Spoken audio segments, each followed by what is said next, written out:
देश भर में बुलडोजर टॉप गियर पे चल रहा है। दिल्ली से लेकर काशी तक बुलडोजर प्रहार जारी है। दिल्ली में शालीमार गांव में अवैध तरीके से बने 150 मकान को गिराने की कार्रवाई आज सुबह ही शुरू हो गई है। फरीदाबाद में मस्जिद चौक इलाके में अतिक्रमण पर एक्शन हुआ, वहां साफ किया जा रहा है। अवैध तरीके से बने मस्जिद पर बुलडोजर चला है। एक मंदिर को भी हटाने की कार्रवाई की गई है। अब वाराणसी के दाल मंडी में आज फिर से बुलडोजर गरज रहा है।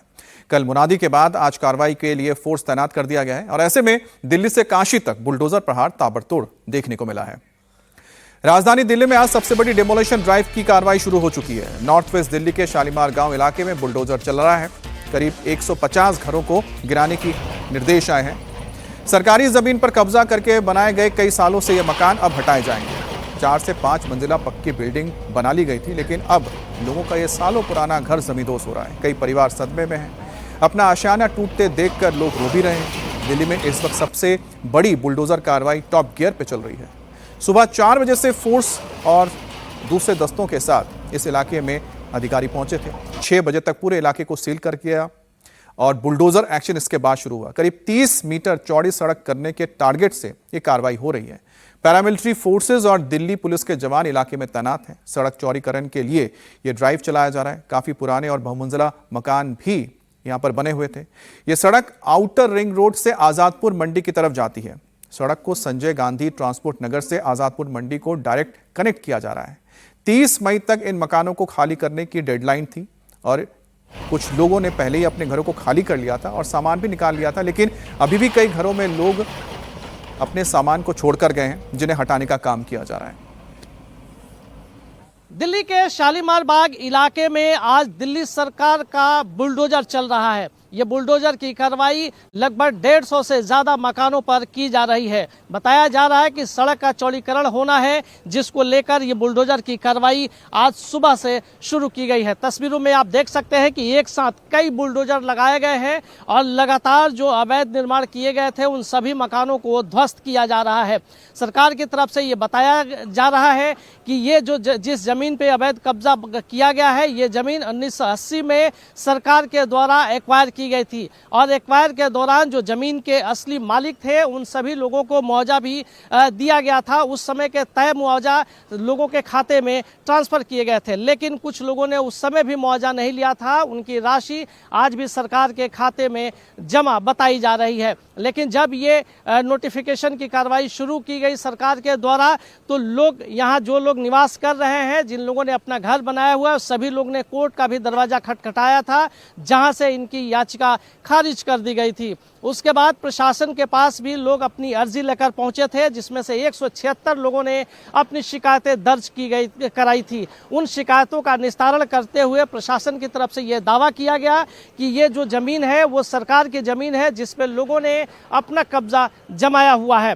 फिलहाल तमाम जद्दोजहद के बीच आज ये बुलडोजर का एक्शन शुरू हो गया है और बुलडोजर की कार्रवाई से प्रभावित लोगों के लिए तत्काल सरकार की तरफ से ये भी कहा गया है कि उनके खाते में 3 लाख रुपए दिए जाएंगे। इसके साथ ही जो लोग आज बेघर हो रहे हैं उनके रहने का इंतजाम भी सरकार करने का दावा कर रही है। लेकिन जिनके घरों पे बुलडोजर चल रहा है वो तस्वीरें आपको दिखा दे एक बार फिर कि किस तरीके से एक एक करके घरों को तोड़ा जा रहा है। चूँकि लंबे समय से लोग 2 दशक से ज़्यादा से समय से यहाँ पर लोग निवास कर रहे हैं, अपने घर बनाकर लोग रह रहे थे, लेकिन आज चूँकि ये सड़क का चौड़ीकरण किया जाना है, जैसा कि बताया जा रहा है प्रशासन की तरफ से कि सड़क 30 मीटर चौड़ीकरण होनी है, जिसको लेकर ये बुलडोजर की कार्रवाई की जा रही है।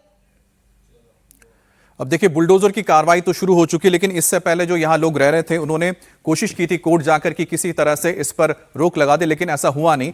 अब सड़क को चौड़ा किया जा रहा है, ये टारगेट रखा गया है। 30 मई तक इसे घर को यहां पर लोगों को घर खाली करना था। 150 यहां पर ऐसे मकान हैं जिन्हें चिन्हित किया गया है, जिन्हें अवैध माना गया है, जिन्हें तोड़ा जाना है। अब 6000 से ज्यादा लोग इससे प्रभावित हो रहे हैं जो इस इलाके में रहते हैं। कोर्ट के आदेश के बाद नोटिस जारी हुआ था, उसके बाद फिर आखिरकार यहां पर यह डेमोलिशन ड्राइव की शुरुआत हुई है, जिसमें इस वक्त करीब 6000 परिवार प्रभावित हो रहे हैं और करीब 150 मकान यहां पर इस वक्त तोड़े जाएंगे। शालीमार बाग में बुलडोजर की जो कार्रवाई हो रही है, इस दौरान भारी सुरक्षा बल भी तैनात किया गया है। पैरामिलिट्री फोर्स की ओर से यहां पर तैनाती हुई है। इसके अलावा स्थानीय पुलिस भी है।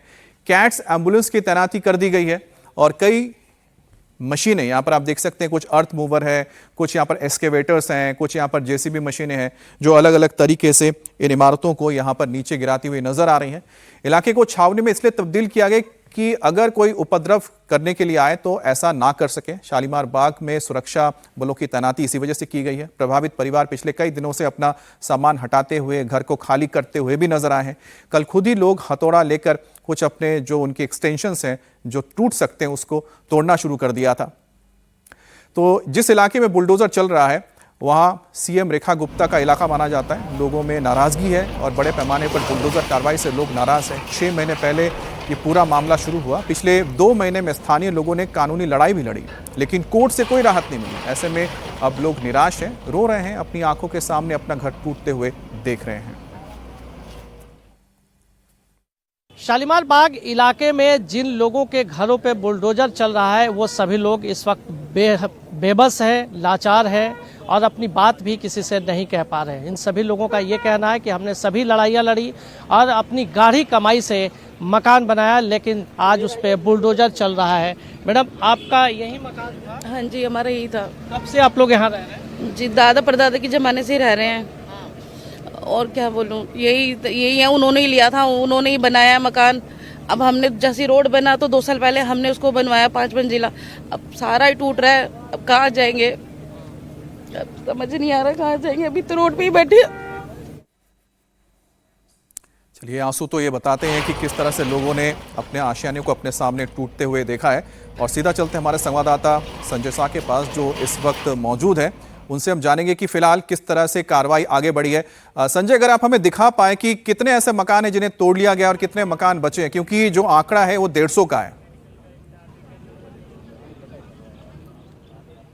जी बिल्कुल अमित, इस रोड पे 150 के करीब मकान तोड़े जा रहे हैं जिन्हें चिन्हित किया गया है। यानी कि जो रोड की चौड़ाई है उससे 10 मीटर के अंदर तक जितने भी मकान उस दायरे में आ रहे हैं उनको चिन्हित करके तोड़ने की कार्रवाई आज सुबह 6 बजे शुरू कर दी गई है और ज़्यादातर काम निपटाया जा चुका है। अगर मैं यहाँ से दिखा पाऊँ, चूँकि काफ़ी दूरी पर हम लोग यहाँ पर मौजूद है, आगे से की वजह से आगे जाने की इजाज़त नहीं है, लेकिन आपको बता दें कि 20 से ज़्यादा बुलडोजर लगाए गए हैं जो एक साथ काम कर रहे हैं, एक साथ ध्वस्तीकरण की कार्रवाई में जुटे हुए हैं। प्रशासन की तरफ से ये दावा किया जा रहा है कि आज शाम तक ज़्यादातर काम को निपटा दिया जाएगा, यानी कि जो लैंड है उसको कब्जे में ले लिया जाएगा और कुछ अगर हिस्सा बचता है तो उसके लिए भी कल की कार्रवाई सुनिश्चित की जाएगी। टारगेट है कि किसी भी तरीके से जिला प्रशासन इस जो एक्वायर जमीन है 10 मीटर की जो कि सड़क के चौड़ीकरण किया जाना है, उस जमीन को अपने कब्जे में लेकर डीडीए को हैंडओवर किया जाएगा और फिर डीडीए के द्वारा उस जमीन को पीडब्ल्यूडी को हैंडओवर किया जाएगा ताकि इस सड़क का निर्माण किया जा सके। प्रशासन का दावा है कि ये मास्टर प्लान के अनुसार ये सड़क का चौड़ीकरण होना है और ये जमीन जिस पे लोगों ने अवैध कब्जा किया हुआ है ये सरकारी जमीन है और इसकी लड़ाई लोगों ने लड़ी है, लेकिन हर जगह से हारने के बाद बाकायदा कोर्ट ने ऑर्डर किया है। कोर्ट के ऑर्डर के बाद आज ये कार्रवाई सुनिश्चित की गई है। जी संजय, लेकिन हर बार यही कहानी निकलकर सामने आती है, जब अवैध मकानों को गिराया जाता है तो जब ये बनते हैं तब इनको क्यों बनने दिया जाता है, और उस वक्त हर कोई यही पूछता है कि जब मकान बन रहा था तब किसी ने नहीं रोका और आज अचानक कहीं से ये दस्तावेज आ जाते हैं जो बताते हैं कि उनके ये आशियाने अवैध बने हुए हैं। बहरहाल, दिल्ली से सटे फरीदाबाद में भी बुलडोजर गरजा है। मस्जिद चौक इलाके में कई अवैध निर्माणों को गिरा दिया गया है। मस्जिद के साथ एक मंदिर को भी हटाया गया है। मस्जिद के आसपास जितने घर थे उन पर भी बुलडोजर चलाया गया है। तो ये फरीदाबाद की तस्वीर हम दिखा रहे हैं जहां पर भी सड़क चौड़ीकरण और साथ ही साथ रोड को चौड़ा किया जा रहा है। बताया जा रहा है कि यहाँ पर एक नया मेट्रो ट्रैक तैयार होगा और रैपिड रेल यहाँ से चला करेगी। इसके साथ ही यहाँ पर कुछ और भी इंफ्रास्ट्रक्चर के काम होने हैं जिसके वजह से ये जो इलाके हैं ये अवैध बताए जा रहे हैं। ये अवैध इलाके बसे हैं जो सरकारी ज़मीन पर कब्जा करके बनाया गया था, जिन्हें हटाने का काम चल रहा है। अब वाराणसी का हम जिक्र करते हैं। वाराणसी में भी दाल मंडी में बुलडोजर गरज रहे हैं। यहाँ पर सड़क को चौड़ा किया जा रहा है और पिछले काफ़ी समय से यहाँ पर बुलडोजर का एक्शन देखने को मिला है। इसी कड़ी में आज से फिर बुलडोजर की कार्रवाई शुरू हो गई है और जहाँ तक बुलडोजर काम कर सकता है किया जा रहा है, लेकिन जहाँ जहाँ पर आप देख सकते कि नहीं हो सकता है वहाँ पर इस तरह से जो मजदूर हैं वो हथौड़ा लेकर यहाँ पर तोड़ रहे हैं इन मकानों को और धीरे धीरे ये जो आप ये संकरी सी गली देख रहे हैं इसको चौड़ा करने का काम किया जा रहा है।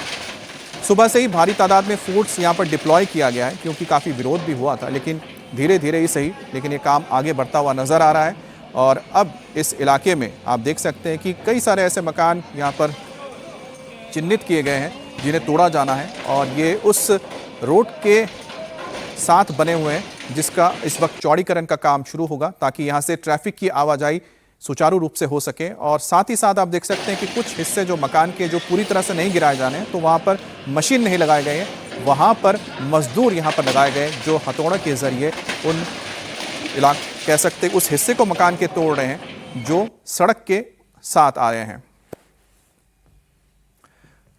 अब खबर हम बात करेंगे उस आईएसआई के साजिश की जिसका पर्दाफाश दिल्ली पुलिस की स्पेशल सेल ने किया है और एक बड़े टेरर मॉड्यूल का खुलासा किया है। 9 संदिग्ध आतंकियों को गिरफ्तार किया गया है। दिल्ली पुलिस के मुताबिक इन आतंकियों के तार पाकिस्तान की खुफिया एजेंसी आईएसआई से जुड़ी हुई है और मुंबई के अंडरवर्ल्ड से भी इनके तार जुड़े हैं। ये दिल्ली, मुंबई समेत देश के कई प्रमुख शहरों में आतंकी हमले की साजिश रच रहे थे। इन आतंकियों के पास से भारी मात्रा में हथियार बरामद किए गए हैं। ये आतंकी केवल आईएसआई के इशारे पर साजिश नहीं रच रहे थे, शहजाद भट्टी गैंग और मुन्ना झिंगरा के भी संपर्क में थे। जांच के दौरान खुलासा हुआ है कि इन्हें दिल्ली में महत्वपूर्ण सरकारी और राजनीतिक प्रतिष्ठानों के साथ साथ सुरक्षा बलों के जवानों को निशाना बनाने की जिम्मेदारी सौंपी गई थी। तो कैसा टेरर मॉड्यूल जो गैंगस्टर्स के नेटवर्क का इस्तेमाल करके भारत के अंदर आतंकी गतिविधियों को अंजाम देने की फिराक में था। अब आईएसआई की ओर से हो सकता है कि अब एक नया आप कह सकते हैं कि हथकंडा अपनाया गया है, या फिर इसको आप इस तरह से देख सकते हैं कि पहले किस तरह से मुंबई के गैंग का इस्तेमाल किया गया था मुंबई में धमाकों के लिए, अब उसी मॉडल को अपनाते हुए देश के अलग अलग हिस्सों में गैंगस्टर्स के नेटवर्क के जरिए आईएसआई अपने मॉड्यूल्स को तैयार करने में जुटी हुई, जिसका पर्दाफाश हुआ है। अब जांच के दौरान आरोपियों के पास से 4 हैंड ग्रेनेड बरामद हुए हैं, अब जिन्हें बाद में एनएसजी की ओर से सुरक्षित तरीके से डिफ्यूज भी कर दिया गया। अब इसके अलावा पाकिस्तान ऑर्डिनेंस फैक्ट्री में बने 25 जिंदा कारतूस, 2 कॉपी की हुई ग्लॉक पिस्टल जो पाकिस्तान में बनाया जाता है, हथियारों की खेप ड्रोन के जरिए भारत भेजी गई थी और इसका इस्तेमाल होना था आतंकवादी गतिविधि के लिए। लेकिन उससे पहले ही दिल्ली पुलिस की स्पेशल सेल ने अलग अलग इलाकों में जैसे मुंबई से लेकर पुणे तक छापेमारी की थी। इसके अलावा दिल्ली, इन इलाकों में छापेमारी करके इस मॉड्यूल का भंडाफोड़ किया और गिरफ्तारी भी की है। अब दिल्ली पुलिस स्पेशल सेल ने यह गिरफ्तारी सुरक्षा एजेंसियों के साथ तालमेल से की है। आईएसआई की इस साजिश में गैंगस्टर्स से हैंडलर बने शहजाद भट्टी भी शामिल था।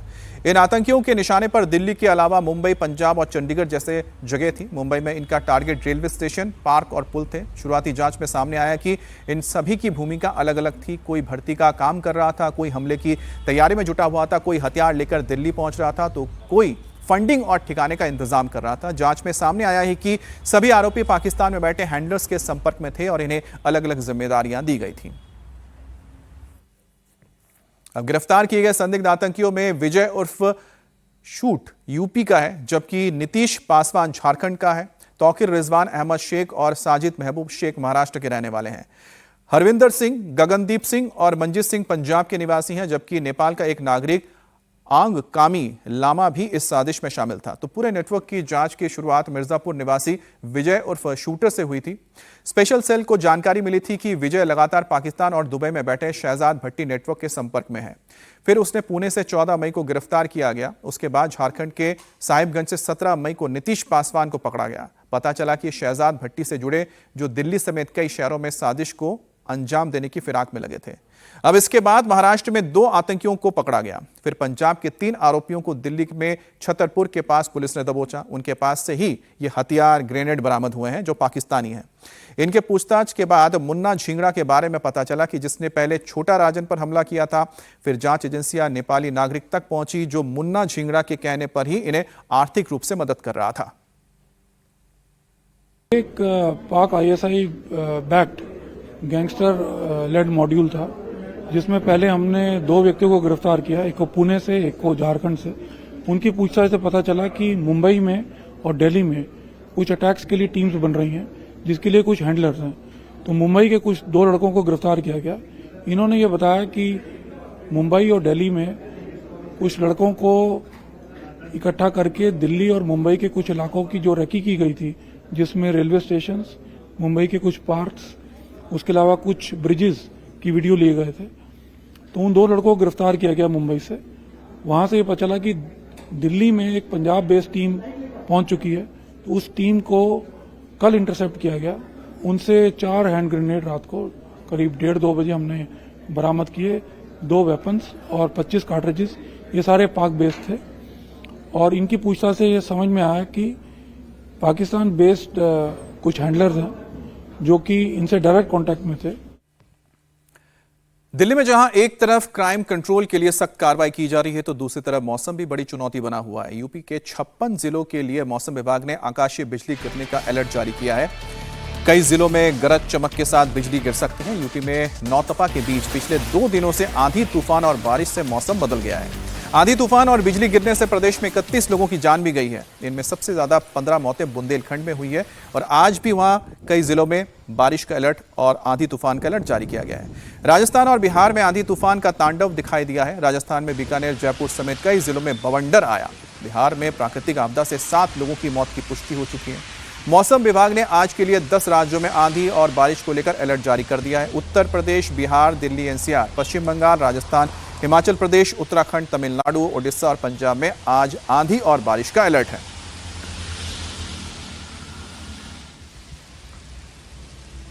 और बीकानेर की हम आपको तस्वीर दिखाएंगे जहां कल 3 बजे रात जैसा माहौल बन गया। सड़क पर आपको कुछ दिखाई नहीं देगा क्योंकि इस आंधी और तूफान में तेज हवाएं चल रही थी और साथ ही रेत का जो गुबार उठा था उसने पूरे शहर को अपनी आगोश में ले लिया और दिन में ही अंधेरा छा गया, जिसके बाद लोगों को लाइट जला के गाड़ियां तक चलानी पड़ी थी। और आप देखिए किस तरह से ये धूल का गुबार धीरे धीरे पूरे शहर के ऊपर छा गया। और तेज आंधी तूफान के इस मौसम में आए बदलाव के चलते नुकसान भी काफी हुआ है। और किस तरह से दिन में अंधेरा छाता है उसकी एक तस्वीर इस वक्त आप देख रहे हैं बीकानेर की। कल यहाँ तूफान आया था। अब श्री गंगानगर की तस्वीर भी दिखाते हैं, लगभग इसी तरह की तस्वीर आएगी। अब श्री गंगानगर में आप देख सकते हैं कि जो दुकानें हैं सब बंद कर दी गई थी तेज आंधी तूफान की वजह से। पहले से अलर्ट जारी किया गया था कि इस इलाके में आंधी और तूफान आ सकती है। करीब 70 किलोमीटर प्रति घंटे की रफ्तार से यहाँ पर हवाएं चली हैं और बारिश होने की वजह से लोगों को गर्मी से ज़रूर राहत मिली। 20 मीटर से के आगे भी लोग देख नहीं पा रहे थे, इतना ज़्यादा यहाँ पर धूल मिट्टी का गुबार देखने को मिला था। और जाहिर सी बात है कि बीकानेर का जो इलाका है, चूरू का जो इलाका है, बिल्कुल थार रेगिस्तान के साथ लगा हुआ है। तो इन इलाकों में जब धूल का गुबार आता है तो मौसम अचानक बदलता है और दिन में अंधेरा छा जाता है। अब आपको दिल्ली की तस्वीर दिखाते हैं। अब दिल्ली में भी जो आंधी तूफान के चलते पंडित दीनदयाल उपाध्याय मार्ग पर एक कार पर पेड़ गिर गया। हादसे के वक्त कार में ड्राइवर समेत 4 लोग सवार थे, लेकिन अच्छी बात यह रही कि हादसे में किसी को चोट नहीं आई और बाल सभी बच गए। अब दिल्ली में मौसम बदला है, लोगों को गर्मी से आराम तो मिलता है लेकिन उसका खामियाजा भी आम लोगों को भुगतना पड़ता है। अब आपको मौसम विभाग की ओर से जारी की गई एक और अलर्ट के बारे में बताते हैं, वो मुंबई को लेकर है। अगले 15 घंटे के अंदर 10 राज्यों में आंधी तूफान आने वाली है। तो उसमें एक महाराष्ट्र भी है। मुंबई में आप देख सकते हैं कि बारिश हो रही है और बारिश के चलते इसका असर ट्रैफिक पर भी पड़ता है। और मुंबई में आप जानते हैं कि जैसे ही वाटर लॉगिंग होती है, लंबी ट्रैफिक जाम में लोगों को फंस जाने के लिए परेशानी होती है। और यहाँ पर मुंबई में बारिश हो रही है, मौसम खुशनुमा हो गया है। सुबह से बारिश की वजह से लोग गर्मी से राहत मिली है, उमस से राहत मिली है, लेकिन देखिए कि अभी से पानी भरना शुरू हुआ है। तो शाम होते होते अगर ये पानी नहीं उतरा तो आप समझिए कि आज भले ही संडे है, रविवार का दिन है, छुट्टियाँ हैं, स्कूल बंद है, ऑफिसेज बंद है, लेकिन कल जब सुबह लोग निकलेंगे तो उन्हें वाटर लॉगिंग की समस्या से जूझना पड़ेगा अगर ये पानी नहीं उतरता है और लगातार बारिश होती रहती है। अब महाराष्ट्र में जहरीली शराब के मौत के बाद प्रशासन भी अलर्ट है। पुणे में जहरीली शराब के कई अवैध भट्टियों को बुलडोजर से ढा दिया गया। पुलिस और आबकारी विभाग के ज्वाइंट ऑपरेशन में अब तक कई अवैध शराब के अड्डों को ध्वस्त किया गया है। प्रशासन का पूरा अमला इस वक्त ग्राउंड पर मौजूद है और लगातार छापेमारी हो रही है। और जिस इलाके में जहरीली शराब की भट्टी के बारे में पता है, कारोबार के बारे में पता है, वहां पर इस वक्त बुलडोजर पहुंच रहे हैं और वहां पर मौजूद कोई भी स्ट्रक्चर है और कोई भी भट्टी है जहां पर बनाया जाता है जहरीली शराब या नकली शराब, उसको तोड़ा जा रहा है। तो ये अलग अलग 3 तस्वीरें आप देख रहे हैं कि किस तरह से प्रशासन की ओर से इस वक्त ये कार्रवाई की जा रही है। और सारी कार्रवाई तब शुरू हुई जब पुणे समेत पिंपरी चिंचवाड़ इलाके में 15 लोगों की जान चली गई, जिसके बाद मुख्यमंत्री देवेंद्र फडणवीस ने फटकार लगाई और वहां पर मौजूद पुलिस अधिकारी और प्रशासन के लोगों को चेतावनी दी कि तुरंत एक्शन लिया जाए, इस पर वो लापरवाही बर्दाश्त नहीं करेंगे। अब जहरीली शराब से मौत के बाद प्रशासन एक्शन में है। इंडिया टीवी की टीम लगातार ग्राउंड पर मौजूद है और लगातार इसकी रिपोर्टिंग भी कर रहे हैं कि किस तरह से प्रशासन अलग अलग इलाकों में जाकर इस वक्त इस कार्रवाई को कर रहा है। हमारी टीम भी एक ऐसे ही जगह पर पहुंची जहां पर फोर्स को लगाकर जंगल में मौजूद एक शराब की भट्टी को तबाह कर दिया गया। पिंपरी चिंचवड़ के एक्साइज डिपार्टमेंट ने एक ऐसी ही जगह पर पिंपरी चिंचवड़ के ही एक इलाके में जो है एक रेड कंडक्ट की और रेड कंडक्ट कर इस भट्टी को ध्वस्त करने का काम किया है। इसे पूरी तरीके से डिस्ट्रॉय किया गया है। पिंपरी चिंचवड़ एक्साइज डिपार्टमेंट से जुड़े हुए अधिकारियों ने बताया कि उन्हें एक सूचना मिली थी कि इस पिंपरी चिंचवड़ के इस पूरे इलाके में, जो कि एक रूरल पार्ट में आता है, और हम लगभग आप माने तो बाहर का जो हिस्सा है, आप पहाड़ी हिस्सा पूरी तरीके से देख सकते हैं, यहाँ से तकरीबन 3 किलोमीटर आपको पैदल चलकर पहले तो अंदर आना पड़ेगा। गाड़ी आप बाहर रखेंगे और ये जो हिस्सा है आप देखिए, यहाँ पर हर वो चीज़, हर वो सामग्री जो अवैध शराब बनाने के लिए, मिथेनॉल मिलाने के लिए ज़रूरी है, वो यहाँ पर आपको नज़र आ जाएगी। नदी या एक झील नुमा हिस्सा भी यहाँ पर आपको नजर आएगा, जहाँ से गंदे पानी की खेप बड़ी ही आसानी से भट्टी चलाने वाले लोगों को मिल जाती थी। अब ये जो भट्टी है, ये काम कैसे करती है, ऑपरेट कैसे करती है? तो अमूमन एथेनॉल और मिथेनॉल को लेकर लोगों के मन में ये शंका होती है कि ये दो अलग अलग केमिकल्स हैं, अलग अलग द्रव्य हैं, और शराब में किसका उपयोग होता है? तो एथेनॉल नामक जो द्रव्य है, ये अमूमन बियर या फिर विस्की या वाइन, इन सारी चीज़ों में उसकी मात्रा होती है। लेकिन मिथेनॉल जो है वो इंडस्ट्रियल यूज़ के लिए आने वाला एक केमिकल है, और इस केमिकल को एक अल्कोहल का ही एक प्रारूप है, और जब इसे अवैध शराब में या फिर जो भट्टियां होती हैं, जब उनमें इन्हें मिश्रित किया जाता है तो नशा जो है वो दुगना हो जाता है। यही कारण है कि ये देखिए, ये जो आप बोरी देख रहे हैं, इसके ऊपर लिखा हुआ है सोडियम कार्बोनेट। ये भी एक द्रव्य है जो इसे बनाने के लिए, इंडस्ट्रियल केमिकल ही एक तरीके से कहिए, इसे उपयोग में लाया जाता है। देखिए, ये लोखंड का ये पूरा स्टोरेज टैंक है, और मैं अपने कैमरामैन से कहूँगा कि यहाँ अगर हम जूम करके आपको दिखाएं, केमिकल पार्टिकल्स और नकली शराब जो इसमें बनाई गई थी, जिसे एक्साइज डिपार्टमेंट ने सीज किया है, उसकी पूरी खेप आपको, उसका एक जो केमिकल का पूरा द्रव्य का जो हिस्सा है वो आपको अंदर नजर आ जाएगा।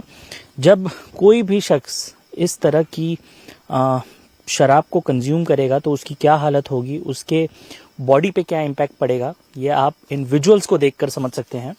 और इसी तरह के कई टैंक्स इन इलाकों में बने हुए हैं, स्टोरेज टैंक बने हुए हैं। इस टैंक का ये एक पार्ट आपने देखा। इस तरह की न जाने कितनी ही भट्टियां पूरे महाराष्ट्र में एक्टिव थीं, जिन्हें अब ध्वस्त करने का काम युद्ध स्तर पर चल रहा है। और जहरीली शराब से अब तक 21 लोगों की जान जा चुकी है पूरे महाराष्ट्र में। कोल्हापुर में पुलिस अलर्ट मोड पर है। जहरीली शराब बनाने वाली 2 भट्टियों पर पुलिस ने छापेमारी की, लाखों का कच्चा माल और ड्रम बर्तन उसे नष्ट कर दिया। तो तस्वीरें देख रहे हैं किस तरह से इस वक्त नागपुर में भी कार्रवाई चल रही है। वहां पर भी मौजूद इस तरह की अवैध शराब की भट्टियों को यहाँ पर गिराया जा रहा है, तोड़ा जा रहा है।